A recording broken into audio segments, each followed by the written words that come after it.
Mon travail de recherche se situe essentiellement dans les pays en développement et particulièrement donc dans les pays d'Afrique subsaharienne. Le réseau d'échanges stratégiques pour une Afrique urbaine durable a été mis en place en 2012. L'idée du réseau, c'est d'amener les compétences de l'Université de Montréal pour travailler avec d'autres experts des universités africaines.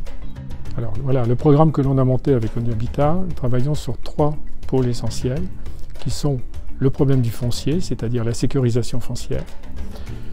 Le deuxième pôle qui est le pôle de l'accès aux services essentiels, tout ce qui touche l'assainissement, l'eau, l'énergie. Et le troisième pôle qui est la sécurité civile et la sécurité urbaine. Le travail de recherche est centré sur la recherche appliquée. Pourquoi la recherche appliquée? Parce que c'est là où l'expertise qui est développée peut se déployer le plus facilement. Dans le cadre du développement, les villes ont besoin de solutions pratiques et rapides, et de solutions surtout applicables. On a terminé là récemment un travail avec l'École supérieure d'économie appliquée de l'UCAD, l'Université Cheikh Anta Diop de Dakar. Le transfert que l'on a pu faire, c'est d'utiliser l'étape de concertation, mais il fallait le transposer dans le cadre de Dakar et dans le cadre d'une ville africaine. Ce sont les collègues africains qui ont fait cette transposition, qu'on a appelée l'étape d'initiative citoyenne. J'ai mené une recherche en maîtrise d'urbanisme. Le thème c'était évaluation de la vulnérabilité des infrastructures interdépendantes dans une métropole de l'Afrique subsaharienne. Là, quand on parle d'infrastructures essentielles, c'est ce qui, quand il n'y a pas, ça pénalise les populations. Là, on peut penser à l'eau, on peut penser à l'électricité, au téléphone, à la communication. Quand on parle d'interdépendance d'abord, quelle est la conséquence de la défaillance de l'eau sur l'électricité et la conséquence de la défaillance de l'électricité sur peut-être des téléphones et autres? Donc quand on regarde cette interdépendance, au fait, l'effet domino. Et quand il y a une absence de service, les populations sont en menace. Donc du coup, il faut prévenir cela en ayant un système d'alerte.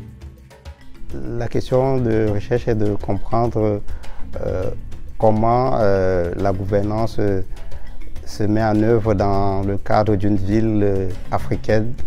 Avec la mise en œuvre des objectifs de développement durable de l'ONU à l'horizon 2030, il est question de regarder comment la gouvernance pourrait contribuer à mettre en œuvre, à atteindre ces objectifs au niveau des villes d'Afrique subsaharienne.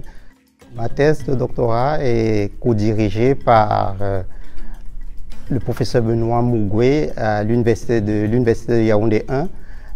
C'est l'un des avantages du réseau professionnel du professeur Michel Max Reynaud. L'université de Montréal offre plusieurs opportunités de bourse et plusieurs accompagnements qui permettent de mieux mener à bien la recherche.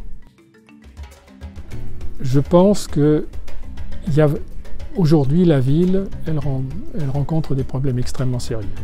Des problèmes de sécurité, d'éclairage des villes, d'assainissement, de développement des populations, de sécurité, d'habitation. Bon. On a ici les capacités, on a ici les outils pour travailler là-dessus. Et ce transfert est extrêmement important. Donc plus on aura d'étudiants qui viendront des pays d'Afrique francophone ou des enseignants qui viendront échanger avec nous, travailler avec nous, plus on pourra participer de façon efficace à ce développement.